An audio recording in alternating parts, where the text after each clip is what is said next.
TRS KCR గారు CM అండి, మీరు ఒక పార్టీలో ట్రెజర్, మీరు ఎనిమిది ఎందుకు అవుతారు ఆయనకు? నేను ఇప్పుడు చెప్తున్నాను, ఆయనకు ఛాలెంజ్ చేస్తున్నాను. ఈ టీఆర్ఎస్ ఫామ్ చేసింది ఆయన ఒక్కడే కాదు, మేమిద్దరం కలిసి ఫామ్ చేశాం. మీరా?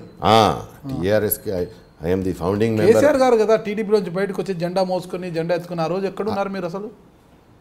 నేను నాకు ఆయనకు రామనండి, లేకపోతే మీ ద్వారా చూపించమంటే అన్ని ఫోటోలు చూపిస్తాను, చూడండి. ఎక్కడ లేనని అక్కడ చూపించండి. నాకు ప్రతి చాగలే నేనే ఉన్నాను. సరే, ఇక్కడ నాకు అర్థం కాదు ఒకటి, మీరు టీఆర్ఎస్లో ఆయన ఒకరే కాదు, నేను కూడా ఉన్నట్టు కదా. మీరు ఒక రియల్ ఎస్టేట్ వ్యాపారి, ఒక డైమండ్స్ సంబంధించి ఒక అంప్రైజర్, మీరు మీ ప్రపంచమే వేరన్నమాట మీదంతా కూడా. ఆ ప్రపంచంలో ఉన్న మీరు టీఆర్ఎస్ అంటే తెలంగాణ రాష్ట్ర సమితి పార్టీ ఏర్పాటులో మీరెందుకు భాగస్వామి అయ్యారు? ఆ రోజుల్లో ఎందుకు మీకు ఆకాంక్ష వచ్చింది? నేను ఆయన ఒకటే కేసీఆర్ అనేది కాదు, చాలామంది రాజకీయ నాయకులతోటి చాలా దగ్గరగా అండదండగా ఉంటాను.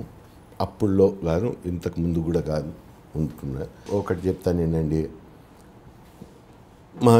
మా అయ్య పివి నరసింహారావు గారికి చాలా క్లోజ్ అంటే ఆయనకు ఆ స్థాయికి వెళ్ళడానికి మా అయ్యనే కారణం. ఆయన కరీంనగర్లో ఉంటుండే, చొక్కారావు అని ఒక ఎంపీ ఉండే అక్కడ. చొక్కారావు అండ్ మా ఫాదరు చాలా దగ్గర మిత్రులు.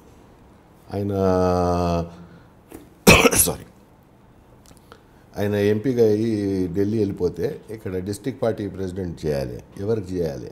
ఈయన వచ్చి, అరే మీరు చాలా దగ్గర ఉంటారయ్యా, మీరు చెప్తే ఒక మాట అయిపోతుంది అంటే ఒక్క మాట మా అయ్య చెప్పిండు, ఆయన డిస్ట్రిక్ట్ పార్టీ ప్రెసిడెంట్ అయిపోయిండు. మళ్ళీ దాని తర్వాత మా ఫాదర్కు నెహ్రూ గారితో, ఇందిరాగాంధీతో మంచి సంబంధాలు ఉన్నాయి.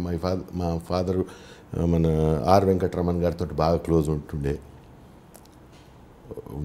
నెహ్రూతో మా ఫాదర్ వేట ఆడేటోడు, అవన్నీ ఉండే.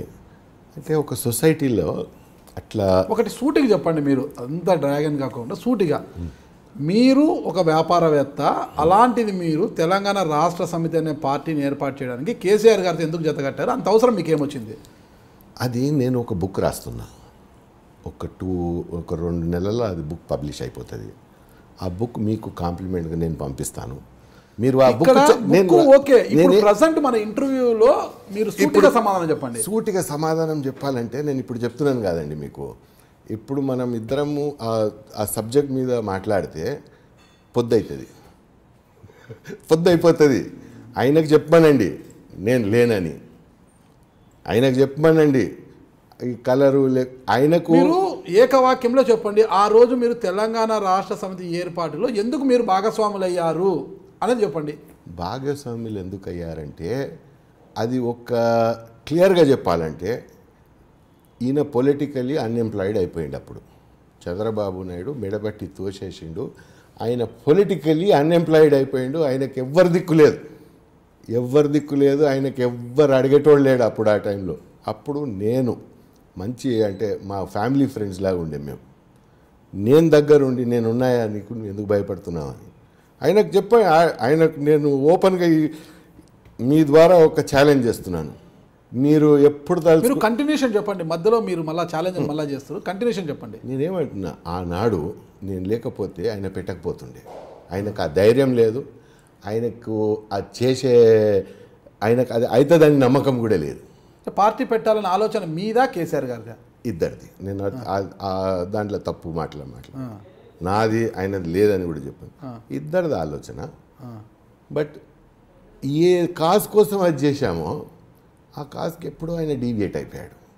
దాని తర్వాత మా ఇద్దరి మధ్యలో ఏం కొట్లాటలు కాలేదు, ఏం కాలేదు. నాకు ఇట్లనే ఒక 2-3 పెద్ద మనుషులు, దాంట్లో ఒక హైకోర్టు జడ్జి ఉన్నాడు, రిటైర్డ్ జడ్జు, ఒక చాలా పెద్ద మేధావి, ఇంకొక సిట్టింగ్ ఎంపీస్ 2-3 ఉన్నారు. ఇది ఇంగ్లీష్లో చెప్తాను, ఏమనుకోకండి. ఆయన అడిగారు, మీరు ఇంత క్లోజ్గా ఉన్నారని చెప్తున్నారు, సంవత్సరాలు ఆయన రోజు మీ దగ్గర వస్తుండే, పొద్దుగాలు వచ్చి సాయంత్రం వరకు మీ దగ్గర ఉండి మళ్ళీ సాయంత్రం వెళ్ళిపోతుండే అంటున్నారు. అంత మీరు కష్టపడినారు, అంత చేసినారు, మళ్ళీ ఏమైంది మీ ఇద్దరి మధ్యలో అంటే నేను ఆయనకు ఒక స్పష్టంగా ఒకటి చెప్పిన, by the time I could understand he's a con man, it was too late for me అని. By the time I could understand he's a con man, it was too late for me. By the time I understood that ఎస్ ఇది ఇట్లా జరుగుతున్నది, అందరినీ వాడుకునే మనిషి ఈయన అని దాని తర్వాత నేను ఆయన ఇంటికి ఒక్కసారి వెళ్ళలేదు, ఆయన వస్తే రానియలేదు కూడా. వచ్చారా మళ్ళీ మీ ఇంటికి ఏమన్నా? నేను రానియలేదండి. ఎందుకు రానియలేదు? ఒక్క వ్యక్తి గురించి మీకు తెలిసిపోయినాక, ఒక వ్యక్తి గురించి మీకు టోటల్ ఆయన ఎస్సొంటోడు ఎట్లా అని తెలిసిపోయినాక, మళ్ళీ మీరు ఇంగ్లీష్ అంటారు. ఇంగ్లీష్లో ఒకటి ఉన్నది, if you full me once shame on you, సరే ఇఫ్ ఇద్దరు యూ కలిసి ఫుల్ మీ పార్టీ ట్వైస్ పెట్టారు, ఇద్దరు షేమ్ ఆన్ మీ.